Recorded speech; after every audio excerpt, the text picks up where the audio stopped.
அல்ஹம்துலில்லாஹி ரப்பில் ஆலமீன் அர்ரஹ்மானிர் ரஹீம். அளவிலா கருணையும் இணையிலா கிருபையும் உடைய அல்லாஹ்வினுடைய திருப்பெயரை கொண்டு அவனுடைய மாபெரும் கருணையினால் கிருபையினால் மீண்டும் ஒரு ரமலானுடைய இரவை கிடைக்கப் பெற்றவர்களாக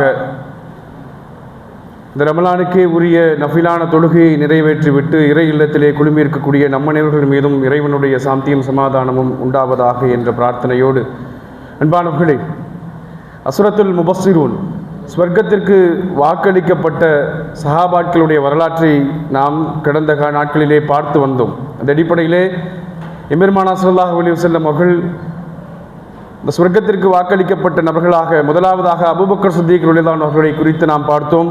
இரண்டாவது நபர் உமர் ரலியல்லாஹு அன்ஹு அவர்களை குறித்து பார்த்தோம். உஸ்மான் ரலியல்லாஹு அன்ஹு அவர்களை குறித்து பார்த்தோம். அலி ரலியல்லாஹு அன்ஹு அவர்களுடைய வரலாற்றை பார்த்தோம். அப்துர்ரஹ்மான் இப்னு அவுஃப் ரலியல்லாஹு அன்ஹு அவர்களுடைய வரலாற்றை பார்த்தோம்.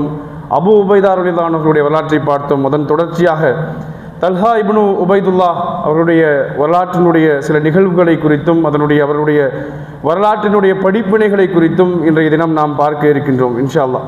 அன்பானவர்களே, தல்ஹா இப்னு உபைதுல்லாஹ் ரலியல்லாஹு அன்ஹு அவர்கள் இவரும் முன்னர் சொன்ன அந்த சஹாபாக்களை போன்றே மிகப்பெரிய செல்வந்தர், செல்வ செழிப்பான வாழ்க்கை, இந்த மார்க்கத்தை ஏற்பதற்கு முன்பாகவே ஒரு சிறந்த வியாபாரி, ஒரு நேர்மையான வியாபாரி.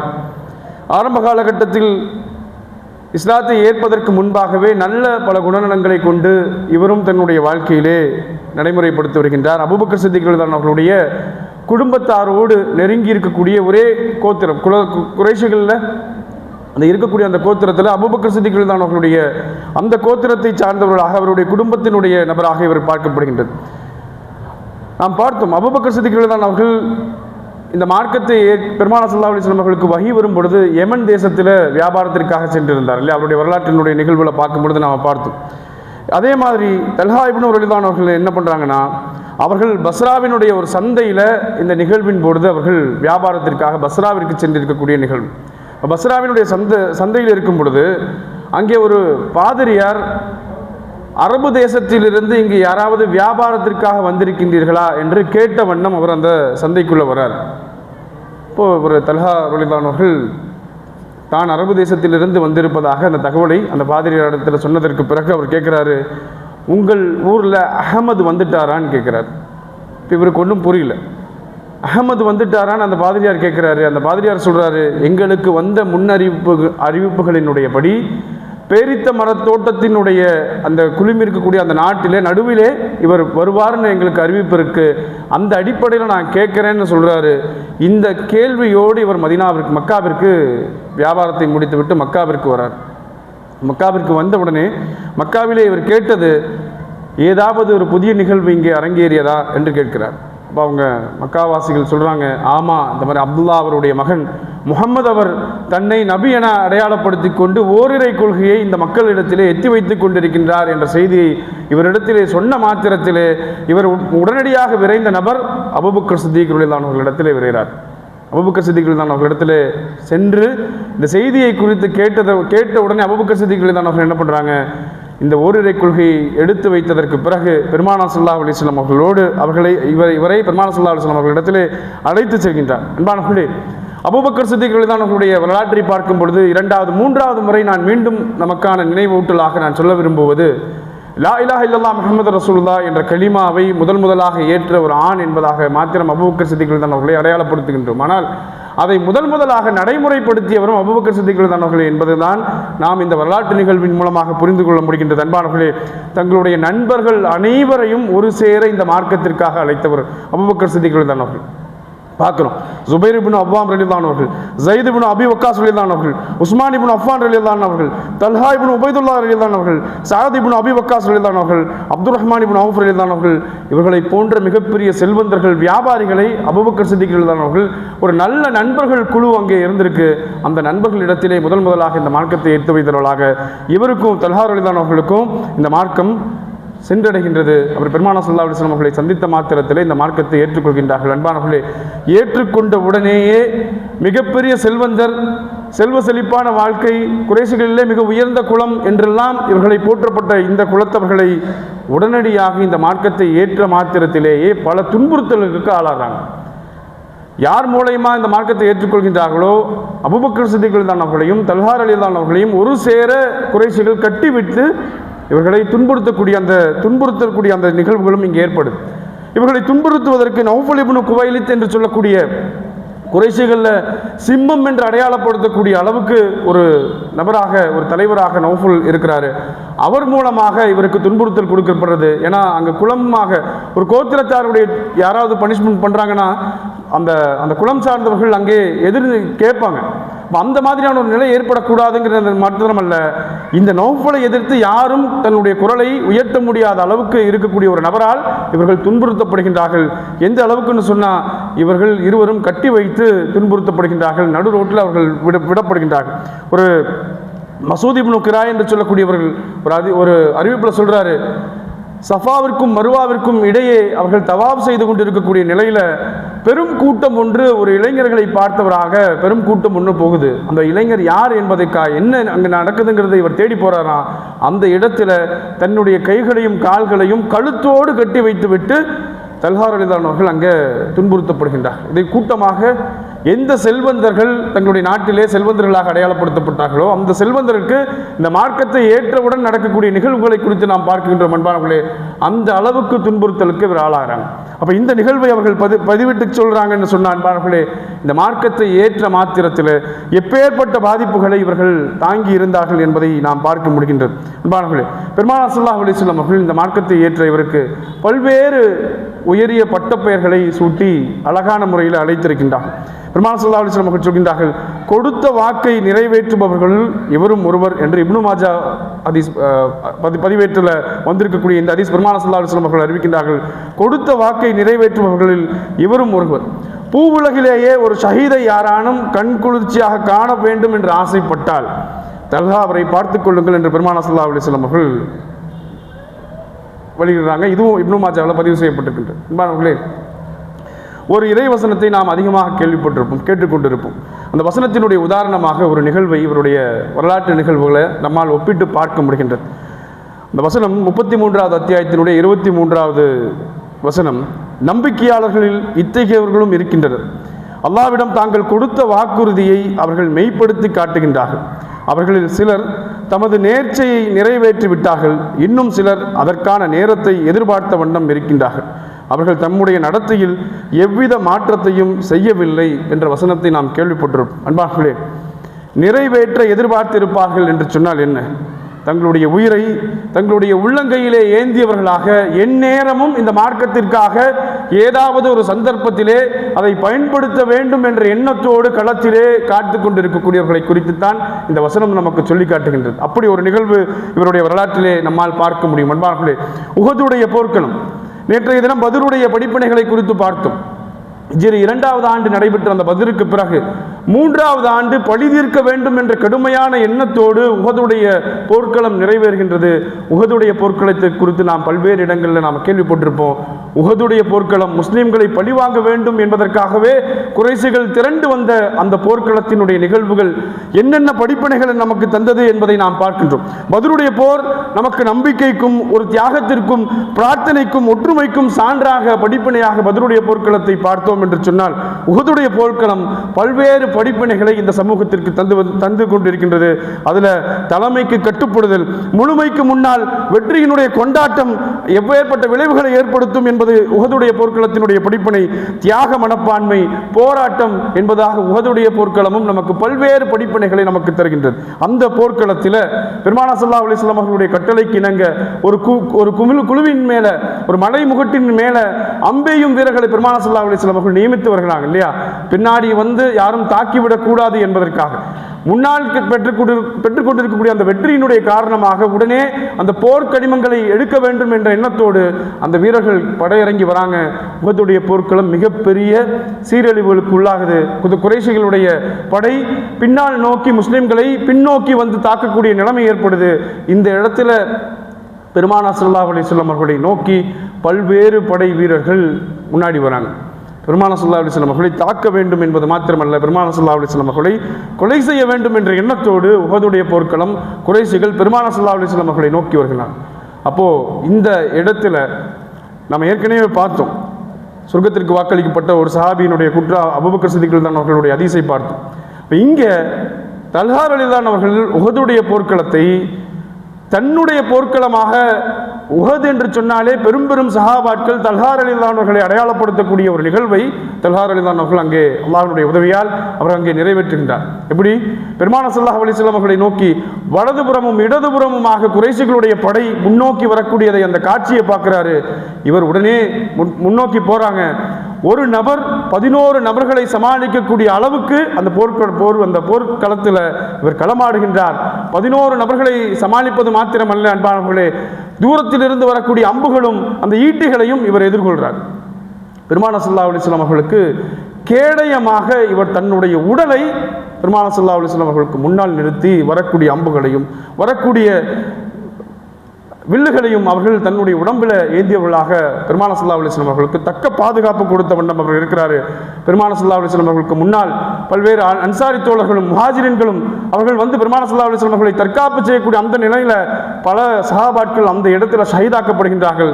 ஆனால் தல்ஹா ரலியல்லாஹு அவர்கள் அப்பேற்பட்ட எவ்வளவோ காயங்கள் பட்டதற்கு பிறகும் பெருமானார் ஸல்லல்லாஹு அலைஹி வஸல்லம் அவர்களுக்கு துணையாக நிற்கின்றார்கள். இந்த இன்னல்களுக்கு பிறகும் கூட இந்த இடத்துல பெருமானார் ஸல்லல்லாஹு அலைஹி வஸல்லம் அவர்களை தலையில வாளோடு பெருமானார் ஸல்லல்லாஹு அலைஹி வஸல்லம் அவர்களுடைய தலையில தாக்க வேண்டும் என்ற எண்ணத்தோடு இப்னு ஜுஹாலா என்று சொல்லக்கூடிய குறைஷி படையினுடைய அந்த வீரன் பெருமானார் ஸல்லல்லாஹு அலைஹி வஸல்லம் அவர்களுடைய தலையை நோக்கி வாளை செலுத்தும் பொழுது அந்த இக்கட்டான சூழ்நிலையில தன் மீது அம்புகளும் ஈட்டிகளும் பாய்ந்து இருக்கக்கூடிய அந்த சூழ்நிலையில சாதுரியமாக பெருமானார் ஸல்லல்லாஹு அலைஹி வஸல்லம் அவர்களை கவனித்துக் கொண்டிருக்கக்கூடிய தல்ஹா ரலியல்லாஹு அவர்கள் உடனே தன்னுடைய கைகளை நீட்டுகின்றார். அன்பானவர்களே, அந்த கைகள், அவர்களுடைய கைகளுடைய விரல்கள் அந்த வாளால் துண்டிக்கப்படுகின்றது.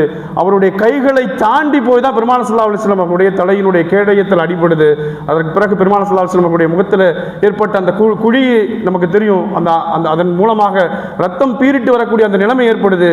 அன்பானவர்களே, தன்னுடைய இன்னுயிரை எப்பேற்பட்ட கணத்திலே அடுத்த நொடி மரணம் என்ற நிகழ்வோடு அவ்வளவு பெரிய துன்பத்திற்கு பிறகும் பெருமானார் ஸல்லல்லாஹு அலைஹி வஸல்லம் அவர்கள் மீது வைத்திருக்கக்கூடிய அந்த காதலை, அந்த நேசத்தை அந்த உஹதுடைய போர்க்களத்தில் தல்ஹா ரலியல்லாஹு அவர்கள் வெளிப்படுத்தினார்கள் என்று சொன்னால், அன்பானவர்களே, அந்த நிகழ்வுக்கு பிறகு அவருடைய ஒரு கை செயலிழந்ததாக வரலாற்று பதிவுகள் உண்டு.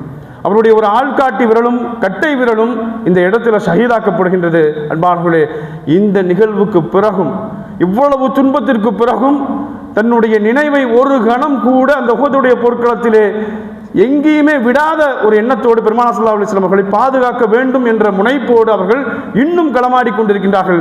இந்த இடத்துல தான் ஆயிஷா ரலியல்லாஹு அவர்கள் அறிவிக்கின்ற, அபூபக்கர் சித்திக் ரலியல்லாஹு அவர்கள் அறிவிக்கின்ற, தன்னுடைய தந்தை அறிவிப்பதாக வரக்கூடிய அந்த ஹதீஸ், அபூபக்கர் சித்திக் ரலியல்லாஹு அவர்கள் பெருமானார் ஸல்லல்லாஹு அலைஹி வஸல்லம் அவர்களை இந்த உஹதுடைய போர்க்களத்தை குறித்து சொல்றாங்க. தன்னுடைய சுயநினைவு வந்ததற்கு பிறகு பெருமானார் ஸல்லல்லாஹு அலைஹி வஸல்லம் அவர்களை பார்க்கின்றார்கள்.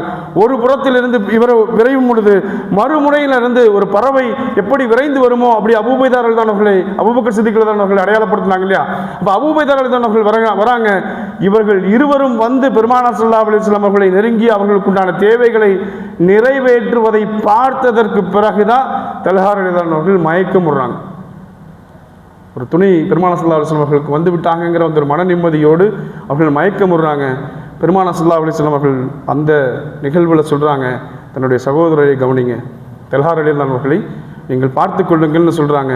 அன்பானவர்களே, பெருமானார் ஸல்லல்லாஹு அலைஹி வஸல்லம் அவர்கள் அந்த போராட்டத்தினுடைய, அந்த உஹதுடைய அந்த போர்க்களத்தினுடைய எல்லையில் பெருமானார் ஸல்லல்லாஹு அலைஹி வஸல்லம் அவர்கள் தல்ஹா ரலியல்லாஹு அவர்களை கண்டு, தல்ஹா சொர்க்கம் அவருக்கு வாஜிபாகி விட்டது, சொர்க்கத்திற்கு உண்டான நபராக தல்ஹா ரலியல்லாஹு அவர்களை அடையாளப்படுத்துகின்றார்கள். அன்பானவர்களே, தல்ஹா ரலியல்லாஹு அவர்கள் இந்த போர்க்களம் மாத்திரமல்ல, உஹதுடைய போர்க்களம், நான் இந்த உரையினுடைய ஆரம்பத்தில் சொன்னது மாதிரி உஹதுடைய நிகழ்வு என்று சொன்னாலே பெரும் பெரும் சஹாபாட்கள் தல்ஹா ரலியல்லாஹு அவர்களைத்தான் ஞாபகப்படுத்துகின்றார்கள் என்று சொன்னால், இனி நம்முடைய நினைவிலும் உஹதுடைய போர் என்றாலே நாம் தல்ஹா ரலியல்லாஹு அவர்களை நினைவு கூறக்கூடியவர்களாக நாம் இருக்க வேண்டும். அன்பானவர்களே, அவருடைய தியாகம் அந்த நினைவுக்கு உரித்தானது என்பதை நாம் நம்முடைய நினைவிலே கொள்ள வேண்டும். அன்பானவர்களே, தல்ஹா ரலியல்லாஹு அவர்கள் மிகப்பெரிய செல்வந்தர். இஸ்லாத்தினுடைய செல்வந்தர்களை குறித்து சொல்லும் பொழுது அவர்கள் இவ்வளவு தூரம் செல்வத்தை ஈட்டினார்கள், செல்வ செழிப்பான வாழ்க்கையை வாழ்ந்தார்கள் என்பதாக நம்மால் சொல்லவே முடியாது இல்லையா? நாம் இதற்கு முன்னால் பார்த்த எல்லா சஹாபாட்களும் அப்துல் ரஹ்மான் இப்னு அவ்ஃப் ரலியல்லாஹு அவர்களை குறித்து பார்க்கின்றோம். தன்னுடைய செல்வத்தை முழுமையாக இந்த மார்க்கத்திலே செலுத்தியவராக இருக்கிறார். பல இடங்களில் ஜீரோவிலிருந்து மறுபடியும் ஸ்டார்ட் பண்ணி ஒரு பெரிய செல்வந்தராக அடையாளப்படுத்தப்படுறார். உஸ்மான் ரலியல்லாஹு அவர்களை குறித்து பார்க்கும் பொழுதும் தன்னுடைய கொடைகளாக தன்னுடைய எல்லாவற்றையும் இந்த மார்க்கத்திற்காக செலவழித்த ஒரு கொடையாளியாக பார்க்கின்றோம். அபூபக்கர் சித்திக் ரலியல்லாஹு அவர்களை குறித்து பார்க்கும் பொழுதும் எல்லாவற்றையும் இந்த மார்க்கத்திற்காக செலவழித்த ஒரு கொடையாளியாக பார்க்கின்றோம், செல்வந்தராக பார்க்கின்றோம். தல்ஹா ரலியல்லாஹு அவர்களும் இதே மாதிரியான ஒரு எண்ணத்தை கொண்டவர் தான். பெருமானார் ஸல்லல்லாஹு அலைஹி வஸல்லம் அவர்கள் இந்த கொடைக்காக பெருமானார் ஸல்லல்லாஹு அலைஹி வஸல்லம் அவர்கள் பல்வேறு உயரிய பெயர்களை இவருக்கு சூட்டியிருக்கின்றார்கள். தல்ஹா அல் கைர், தல்ஹா அல் ஜூத், தல்ஹா அல் பையாஜ் என்று சொல்லக்கூடிய பல்வேறு பெயர்களை இவருக்கு சூட்டுகின்றார்கள். அன்பானவர்களே, இவருடைய கொடையினுடைய இவருடைய தான தர்மங்களுக்கு ஈடாக 2-3 நிகழ்வுகளை மாத்திரம் குறிப்பிட்டு விட்டு இந்த உரையை நிறைவு செய்கின்றேன். அன்பானவர்களே, ஒரு முறை பெருமானார் ஸல்லல்லாஹு அலைஹி வஸல்லம் அவர்கள் ஒரு போருக்காக சென்று கொண்டிருக்கும் பொழுது ஒரு தோட்டத்தில் ஒரு கிணற்றை பார்க்கின்றார்கள். அந்த கிணற்றில் தண்ணீரை இறந்தக்கூடிய நிகழ்வு ஏற்படுது. பெருமானார் ஸல்லல்லாஹு அலைஹி வஸல்லம் தண்ணி எடுத்து குடிக்கிறாங்க. அந்த தண்ணீர் கசப்பாக இருக்குது. பெருமானார் ஸல்லல்லாஹு அலைஹி வஸல்லம் சொல்கிறாங்க, இந்த தண்ணீர் அதிகமாக நன்மையை தரக்கூடிய தண்ணீர் என்று பெருமானார் ஸல்லல்லாஹு அலைஹி வஸல்லம் புகழாரம் சூட்டுகின்றார்கள். பிறகு சஹாபாக்கள் குடிக்கும் பொழுது அந்த தண்ணீர் கசப்பு தன்மையை அல்லாஹ் அந்த தண்ணீரிலிருந்து அகற்றிவிட்டு அந்த தண்ணீர் மிகவும் சுவையானதாக ஆக்கிவிடுகின்றான். இந்த நிகழ்வை பார்த்து கொண்டு இருக்கக்கூடிய தல்ஹா ரலியல்லாஹு அவர்கள் உடனே என்ன பண்ணுறாங்க, தன்னுடைய பொருட்களை கொடுத்து அந்த கிணற்றை வாங்கி அதை உடனே வக்ஃப் பண்ணிடுறார். இதை பெருமானார் ஸல்லல்லாஹு அலைஹி வஸல்லம் அவர்கள் கேட்ட மாத்திரத்தில், இதை பார்த்த மாத்திரத்தில் பெருமானார் ஸல்லல்லாஹு அலைஹி வஸல்லம் அவர்கள், நீங்கள் தான் ஃபையால் என்று பெருமானார் ஸல்லல்லாஹு அலைஹி வஸல்லம் அவர்கள் மீண்டும் புகழாரம் சூட்டுகின்றார். அள்ளி அள்ளி வழங்குபவர் என்று பெருமானார் ஸல்லல்லாஹு அலைஹி வஸல்லம் அவர்கள் இவருடைய கொடையாற்றலை குறித்து பெருமானார் ஸல்லல்லாஹு அலைஹி வஸல்லம் அவர்கள் புகழாரம் சூட்டுகின்றார். கேட்காத போதே பல நிகழ்வுகள், ஒரு விஷயத்திற்காக வேண்டும் என்று கேட்டு சென்று ஒரு செல்வந்தர் கொடையளிப்பது வேறு, கேட்காத போதே அதனுடைய தேவையை அறிந்து செலவழிப்பது வேறு. தல்ஹா ரலியல்லாஹு அவர்களுடைய வரலாற்றை படிக்கும் பொழுது அந்த மாதிரியான நிகழ்வுகளைத்தான் தொடர்ந்து நம்மால் பார்க்க முடியுது. அப்போ கேட்காத போதே அதிகமாக செல்வத்தை தான தர்மம் செய்தவர். ஒரு முறை இவருக்கான 7 லட்சம் திர்ஹம் லாபமாக இவருக்கு ஒரு முறை ஒரு இரவு நேரத்தில் இவரை நோக்கி அந்த தொகையானது வந்துடுது. இப்போ இவருடைய மகன் மூசா அவர்கள் அறிவிக்கக்கூடிய அந்த ஹதீஸ், 7 லட்சம் திர்ஹம் ஒரு நாள் இரவு இவருடைய இல்லத்திற்கு வந்துருச்சு. தல்ஹா ரலியல்லாஹு அவர்களுக்கு உறக்கம் இல்லாமல் தன்னுடைய வீட்டில் இங்கும் அங்குமாக நடைபெறுவதை மகனும் பார்க்குறாங்க, மனைவியும் பார்க்குறாங்க. அப்போ என்னென்னு மனைவி இவரிடத்துல, துணைவியார் இடத்துல சென்று இரவு முழுக்க ஏன் இப்படி தூக்கம் இல்லாமல் சுற்றுறீங்க, என்னாச்சு, என்ன காரணம் என்று கேட்கும்பொழுது அவர் சொன்ன பதில், இந்த செல்வத்தை வீட்டில் வைத்து கொண்டு என்னுடைய இந்த இரவை கழித்தால் ஓர் இரவு இவ்வளவு பெரிய செல்வத்தை கையிலே வீணாக வைத்ததற்காக அல்லாஹ்விடத்திலே நான் பதில் சொல்ல வேண்டுமே அப்படின்னு தன்னுடைய மனைவிட்டு சொல்கிறாங்க. இப்பேற்பட்ட உள்ளம் பாருங்கள். ஒரு செல்வம், அவர் சொல்லக்கூடிய காரணம் அதனுடைய தொடர்ச்சியாக சொல்கின்றார், இப்போ போர்களிலே தங்களுடைய உயிர்களையும் உடைமைகளையும் இழந்தவர்களாக எத்தனையோ சகோதரர்கள் வெளியிலே உறங்கிக் கொண்டிருக்கும் பொழுது என்னிடத்திலே இவ்வளவு பெரிய தொகை என்னிடத்திலே இருக்கும் என்ற பட்சத்திலே என்னால் எப்படி நிம்மதியாக உறங்க முடியும் என்று தன்னுடைய மனைவிட்ட சொல்கிறாங்க. இந்த நிகழ்வில் சிலிர்ப்பை ஏற்படுத்தக்கூடிய மற்றொரு விஷயம் என்னென்னா, மனைவியார் உடனே அப்படி என்றால் ஒன்று பண்ணலாம் அப்படின்னு சொல்லி நேராக சமையலறைக்கு போகிறாங்க. இருக்கக்கூடிய பாத்திரங்கள் எல்லாவற்றையும் கொண்டு வந்து அந்த 7 லட்சம் திர்ஹத்தையும் பிரித்து வைக்கிறாங்க. எப்போ இரவோடு இரவாக கணவனும் மனைவியும் அல்லாஹ்வினுடைய திருப்பொருத்தத்தை நாடி இறைவனுடைய பாதையிலே செலவழிக்க வேண்டும் என்ற ஒற்றுமையோடு ஒரு குடும்பத்தை, எப்படிப்பட்ட குடும்பத்தை பெருமானார் ஸல்லல்லாஹு அலைஹி வஸல்லம் அவர்கள் சஹாபாக்களை உருவாக்கி இருக்கின்றார்கள் என்பதை இந்த நிகழ்வின் மூலமாக நம்மால் புரிந்து கொள்ள முடிகின்றது. அன்பானவர்களே, அந்த 7 லட்சம் திர்ஹத்தையும் அவர்கள் அடுத்த நாள் தானம் செய்கிறாங்க. ஒரு 1000 திர்ஹம் மாத்திரம் இவர்களிடத்தில் வைக்கப்பட்டதாக இந்த ஹதீஸ் நிறைவு வருது. அந்த மனைவியார் தல்ஹா ரலியல்லாஹு அவர்கள் பார்த்து இவ்வளவு பெரிய உறுதுணையாக நின்ற அந்த மனைவியார் யார்? அவருடைய மனைவியார் அபூபக்கர் சித்திக் ரலியல்லாஹு அவர்களுடைய மகளார் உம்மு குல்சூம் ரலியல்லாஹு அவர்கள். இந்த நிகழ்வை இந்த ஹதீஸில் அவர்கள் இடம்பெறுகின்றார். அன்பானவர்களே, அபூபக்கர் சித்திக் ரலியல்லாஹு அவர்கள் தான் மாத்திரம், ஒரு தந்தையாக தான் மாத்திரம் இந்த குணநலத்தை கொண்டவர் அல்ல. தன்னுடைய மகளார் அஸ்மா ரலியல்லாஹு அவர்களுடைய வரலாற்றை படிக்கும் பொழுதும் கிடைப்பதை உடனே தான தர்மங்கள் கொடுக்கக்கூடிய பழக்கம் அஸ்மா ரலியல்லாஹு அவர்களிடத்திலே இருந்தது. ஆயிஷா ரலியல்லாஹு அவர்களுடைய வரலாற்றை படிக்கும் பொழுது கிடைப்பதை சேமித்து வைத்து தேவையுடையவர்களுக்கு தேடி போய் கொண்டு போய் கொடுக்கக்கூடிய வழக்கம் அவர்கள் கொண்டிருந்தார்கள். உம்மு குல்சூம் ரலியல்லாஹு அவர்களுக்கும் இந்த மாதிரியான ஒரு எண்ணம் இருந்தது என்று சொன்னால், ஒரு தந்தையாக இந்த மார்க்கத்தை எப்படி தன்னுடைய குழந்தைகளை வளர்த்து இருக்கின்றார்கள் என்பதையும் இந்த நிகழ்வின் மூலமாக நம்மால் புரிந்து கொள்ள முடிகின்றது. அன்பானவர்களே, ஒரு முறை தல்ஹா இப்னு உபைதுல்லா ரலியல்லாஹு அவர்கள் மதீனாவினுடைய எல்லையை கடந்து தன்னுடைய தோட்டத்தில் இளைப்பாரி கொண்டிருக்கும் பொழுது தொழுகையினுடைய நேரம் வருது. அந்த தொழுகையினுடைய நேரம் வரும் பொழுது அவர் என்ன பண்ணுறாரு, அந்த மதீனாவினுடைய தோட்டத்தில் தொழுகைக்காக எழுந்து தொழுகைக்காக தக்பீர் கட்டி நின்றுறார். பேரித்தம்பழம் தோட்டம். இப்போ இந்த பேரித்தம்பழத்தினுடைய அந்த மரங்களுக்கு இடையில் ஒரு குருவியை தொழுகைக்கு இடையில் இவர் பார்த்துடுறாரு. ஒரு குருவி அங்கும் இங்குமாக செல்வதை பார்க்கிறாரு. ஒரு மரத்தில் அந்த குருவி இருக்கிறது இல்லை, ஒரு பழத்தை மாற்ற ருசி பார்க்கறது இல்லை. ஒரு மரத்தில் ஒரு பழத்தை ருசி பார்த்ததுக்கு பிறகு மீண்டும் மேலே மரத்துக்கு போகுது. இவர் தன்னுடைய தொழுகையில் இதை குறித்து சிந்திக்க தொடங்கிறாரு. எவ்வளவு அழகான ருசி தரக்கூடிய ஒரு தோட்டத்தை தாம் பெற்றிருக்கின்றோம் என்ற எண்ணம் இவருடைய எண்ணத்தில் உதிக்குது. அன்பானவர்களே, இந்த சிந்தனையின் மூலமாக தொழுகையில் அவருக்கு இடையூறு ஏற்படுது, சிந்தனை மாற்றம் ஏற்படுது. உடனே தொழுகையை முடித்ததற்கு பிறகு நேராக பெருமானார் ஸல்லல்லாஹு அலைஹி வஸல்லம் அவங்கள்ட்ட போகிறாங்க. யார் சொல்லலாம், இப்படி ஒரு நிகழ்வு நடந்துருச்சு, என்னுடைய தோட்டத்தில் தொழுது கொண்டு இருக்கும் பொழுது இந்த மாதிரி ஒரு நிகழ்வு, இறை சிந்தனையை விட்டு தொழுகையில் என்னுடைய சிந்தனையை மாற்றக்கூடிய ஒரு செயல் நடந்துருச்சு யார சொல்லலாம். இந்த தோட்டம் எனக்கு வேண்டாம் யார சொல்லலாம், இந்த தோட்டத்தை இறை மார்க்கத்தின் வழியிலே நான் செலவு செய்கிறேன்னு சொல்லி அந்த தோட்டத்தை பெருமானார் ஸல்லல்லாஹு அலைஹி வஸல்லம் அவர்களுக்கு இந்த மார்க்கத்திற்காக அவர்கள் எழுதி கொடுத்துறாங்க. அன்பானவர்களே, இந்த இடத்துல நம்முடைய தொழுகை, நாம் தொழக்கூடிய அந்த தொழுகையில் எந்த மாதிரியான சிந்தனை கொண்டவர்களாக நாம் இறை இல்லத்திலே இறைவனை நினைவு கூர்ந்து கொண்டிருக்கின்றோம் என்பதை நாம் யோசித்து பார்க்க வேண்டும். நம்முடைய தொழுகையில் பலவேறு நம்முடைய சிந்தனையை நேரான வழியிலே செலுத்த முடியாத ஒரு நிலையில் நாம் தொழுதுட்டு இருக்கிறோம்னு சொன்னால், ஒரு தொழுகையினுடைய இடையூறாக தன்னுடைய செல்வம் இடையூறாக வருகின்றது என்று சொன்னால், அப்பேற்பட்ட செல்வம் எனக்கு தேவையில்லை என்ற சிந்தனையை சஹாபாக்களுடைய வரலாற்றின் மூலமாக நாம் படிப்பினையாக பெறுகின்றோம் என்று சொன்னால், அன்பானவர்களே, அவர்கள்தான் மிகச்சிறந்த செல்வந்தர்கள், இவர்கள்தான் சொர்க்கத்திற்கு வாக்களிக்கப்பட்டவர்கள். அன்பானவர்களே, இது மாத்திரம் அல்ல, ஒரு வசனம் நமக்குள் அதிகமாக நாம் கேள்விப்பட்டிருக்கக்கூடிய வசனம், 3வது அத்தியாயத்தினுடைய 92வது வசனம், உங்களுக்கு விருப்பமான ஒன்றை இறை வழியில் செலவழிக்காத வரை நீங்கள் நன்மையினை அடைந்துவிட முடியாது. மேலும் எதை நீங்கள் செலவழித்தாலும் திண்ணமாக அல்லாஹ் அதனை நன்கு அறிபவனாக இருக்கின்றான். இது நாம் அதிகமாக கேள்விப்படக்கூடிய மற்றொரு வசனம், 3வது அத்தியாயத்தினுடைய 92வது வசனம். இந்த வசனத்தை பெருமானார் ஸல்லல்லாஹு அலைஹி வஸல்லம் அவர்கள் அமர்ந்திருக்கும் பொழுது ஜிப்ரீல் அலைஹிஸ்ஸலாம் அவர்கள் வஹியாக கொண்டு வந்து இந்த வசனத்தை சொல்கிறாங்க, கற்றுத்தராங்க.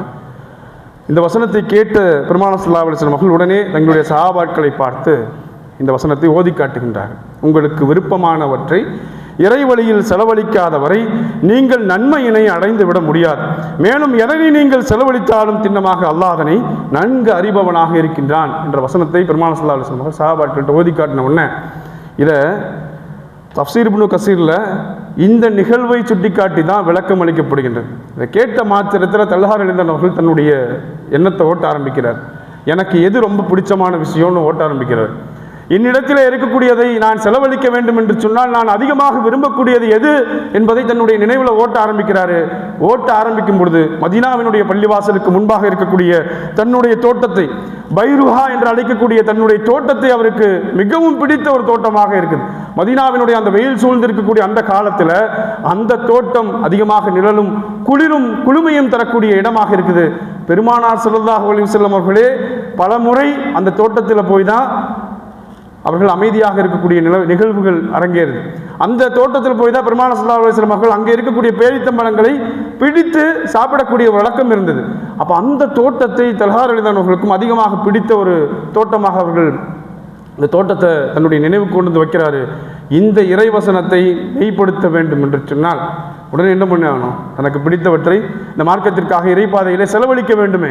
பெருமானார் ஸல்லல்லாஹு அலைஹி வஸல்லம் அவர்கள் போறாரு. உடனே யார சொல்லுவா, எனக்கு பிடித்தமான தோட்டம் இந்த பைருஹாவை நான் இறைப்பாதையிலே செலவழிக்க நான் விரும்புகின்றேன், யார சொல்லுவா, இதை பெற்றுக்கொள்ளுங்கள்னு உடனே அங்கே பயத் பண்ணுறாங்க, எழுதி வைக்கிறாங்க. மாணவர்களே, எப்பேற்பட்ட திருக்குரானுடைய வசனங்களை நாமும் ஓதுகின்றோம்.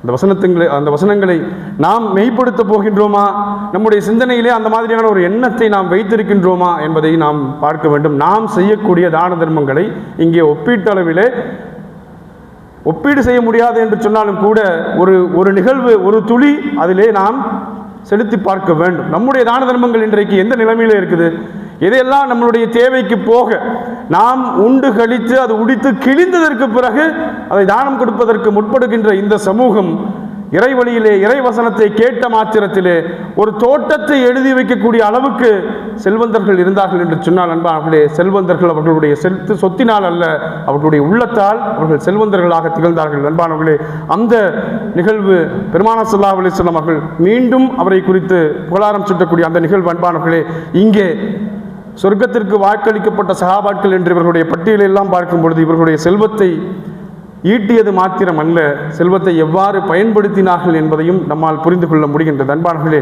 இந்த மார்க்கத்திற்காக உடலையும் உயிரையும் ஆற்றலையும் அவர்கள் எவ்வாறு செலவழித்தார்கள் என்பதை நாம் பார்க்கின்றோம். அவருடைய உஹதுடைய யுத்தத்திற்கு பிறகு ஒரு கை செயலிழந்த நிலையில் அவருடைய வாழ்க்கை முழுவதும் அவர் வாழ்கிறாருன்னு சொன்னார். அந்த நிலைமையிலையும் தன்னுடைய தேவைகளை அவர் எவ்வாறு நிறைவு செய்கின்றார், தன்னுடைய செல்வத்தை எவ்வாறு செலவழிக்கின்றார்கள் என்று சொன்னால் அன்பானவர்களே, இவருடைய படிப்பினை நமக்கு மிக முக்கியமான படிப்பினை நிகழ்வுகள். இவருடைய ஒவ்வொரு அசைவுகளிலும் நமக்கான ஒவ்வொரு நிகழ்வுகளும் நமக்கான வாழ்வியல் படிப்பினை என்பதை நாம் புரிந்து கொள்ள வேண்டும் அன்பானவர்களே. அந்த அடிப்படையிலே யாருடைய வரலாற்றின் மூலமாக இந்த வரலாற்று புத்தகங்கள் இன்னும் பாதுகாக்கப்பட்டு நமக்கான படிப்பினையை தந்து கொண்டிருக்கின்றதோ அந்த வரலாற்று நிகழ்வுகள் நம்முடைய உள்ளத்திலே மாற்றத்தை ஏற்படுத்தி நம்முடைய வாழ்க்கையிலே செயல்படுத்தக்கூடிய பாக்கியத்தை ரஹ்மான் நம் அனைவருக்கும் தந்தல் புரிவானாக என்று பிரார்த்தித்தவனாக இந்த உரையை நிறைவு செய்கின்றேன். வாஹிர் தஹான் அல்ஹம்துலில்லாஹி ரப்பில் ஆலமீன். அஸ்ஸலாமு அலைக்கும் வரஹ்மத்துல்லாஹி வபரகாத்துஹு.